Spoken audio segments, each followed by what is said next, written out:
जब आप कोई ऐसी चीज करते हैं जो बहुत सजग है, तो आप पाएंगे कि उसमें एक नशा है। मैं आप सभी को मदहोश कर सकता हूं, क्योंकि नशा बाहर नहीं है, नशा आपके अंदर है। अगर आप मुझे देखें तो आपको लगेगा कि मैं नशे में हूं, है ना?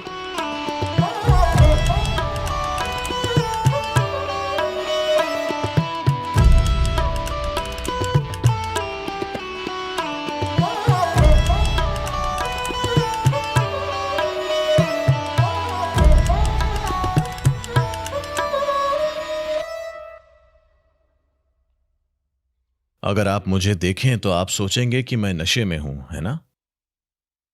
बस मुझे देखिए। ये मेरे साथ कई बार हुआ है। लोग जो हिमालय और बाकी जगहों पर इन चीजों का सेवन करते हैं, वे हमेशा मुझे बुलाते हैं, क्योंकि जब वे मुझे देखते हैं तो उन्हें लगता है कि मैं जरूर नशा करता हूं।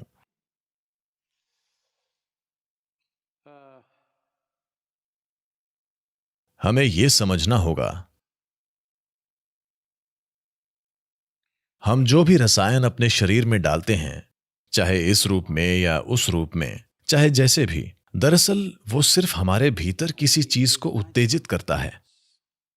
वो अपने आप में हमारे साथ कुछ खास नहीं कर सकता। सिर्फ वैसी चीजें जिनसे आप पूरी तरह से नींद में चले जाएं, जैसे कोई एनेस्थेटिक, वे अलग तरह से काम करते हैं।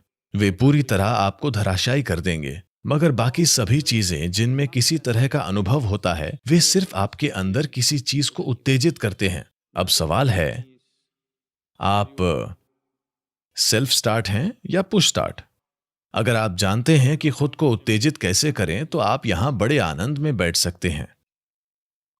वरना आपको बाहर से कुछ डालना होगा। शिव, जो इतने अपंग नहीं हैं कि उन्हें बाहरी रसायनों की जरूरत हो, वो मदहोश थे, इसमें कोई प्रश्न नहीं है। मगर किससे, ये अलग बात है। वो नशीले पदार्थ का इस्तेमाल नहीं कर रहे, वो खुद नशा हैं। तो मैं आपके लिए इसे संभव बना सकता हूं। अगर आप एक खास तरह से मेरे साथ रह सकते हैं, तो मैं आप सभी को मदहोश कर सकता हूं। क्योंकि नशा बाहर नहीं है, नशा आपके अंदर है। तो जो लोग शिव की नकल करना चाहते हैं, उन्हें पहले स्थिर बैठना चाहिए 3 महीनों तक, और फिर शायद वे धूम्रपान भी कर सकते हैं। ऐसा हुआ, आदि शंकर चल रहे थे। वो जरूर बहुत तेज चलते होंगे, क्योंकि 32 की उम्र तक वे गुजर गए थे। उससे पहले 12 से 32 की आयु में, उन 20 सालों में, उन्होंने कई बार भारत के एक कोने से दूसरे कोने तक की यात्रा की। उत्तर से केरल, बद्रीनाथ तक जाकर वापस, और पूर्व पश्चिम सब कुछ। वे जरूर बहुत तेज चलते होंगे, क्योंकि वो एक छोटे से जीवन में ही इतना चल लिए थे। और बीच बीच में उन्होंने हजारों पन्नों के ग्रंथ भी लिखे। वे ये सब लिखने के लिए कहीं बैठे होंगे। तो वो बहुत तेज तेज चल रहे थे। उनके पीछे उनके शिष्यों का एक समूह धीरे धीरे दौड़ रहा था। फिर उन्होंने एक गांव के बाहर देखा। उन दिनों में भारत में 25-30 साल पहले भी ये शराब की दुकानें, देशी शराब, आप जानते हैं, आमतौर पर वो ताड़ी होती थी, वे गांव के बाहर ही होती थीं। उसे कभी गांव में नहीं लाया जाता था। अब वो गांव में, आपके घर के बगल में, आपके बच्चे के स्कूल के सामने वे शराब बेचते हैं। यह अलग बात है। उन दिनों वो हमेशा शहर के बाहर होती थीं। तो वहां कुछ लोग इकट्ठा होते थे और वो पीते थे। शंकर ने उनकी नशे से धुत हालत देखी। उन्होंने शंकर को देखा, वो एकदम सीधा देखते थे। आप जानते हैं, शराबी हमेशा सोचते हैं कि वे सबसे अच्छा समय बिता रहे हैं। यह दुर्भाग्य है। वे हमेशा सोचते हैं कि वे अपने जीवन में सबसे अच्छा समय बिता रहे हैं और बाकी हर कोई उससे चूक रहा है। तो उन्होंने कुछ टिप्पणियां की। एक शब्द बोले बिना शंकर दुकान में गए। वहां ताड़ी का एक घड़ा रखा था। उन्होंने बस उसे उठाया और पी लिया और वापस रखकर फिर चल पड़े। तो शिष्यों ने देखा कि उनके गुरु एक पूरा घड़ा ताड़ी पी गए। फिर उन्होंने तेज चलना शुरू कर दिया। उनके पीछे शिष्य भी चल पड़े।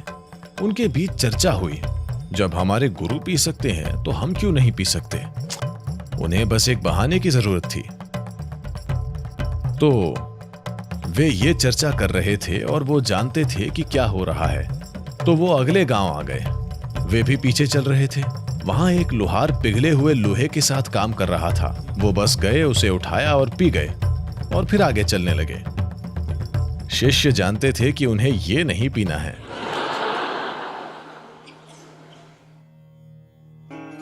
तो अगर शिव धूम्रपान भी करते थे, मुझे नहीं लगता कि वो करते थे। वो निश्चित रूप से मदहोश थे, मगर भांग और गांजे जैसी तुच्छ चीज से नहीं। वो मदहोश जरूर हैं, इसमें कोई प्रश्न नहीं है। हमेशा,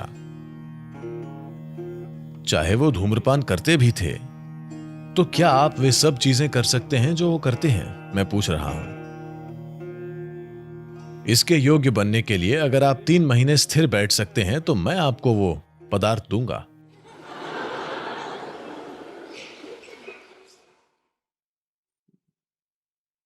तो लोगों का यह सोचना कि गांजा पीना और थोड़ा नशे में महसूस करना, यह सब इसलिए हो रहा है क्योंकि आपका दिमाग थोड़ा धुंधला पड़ रहा है।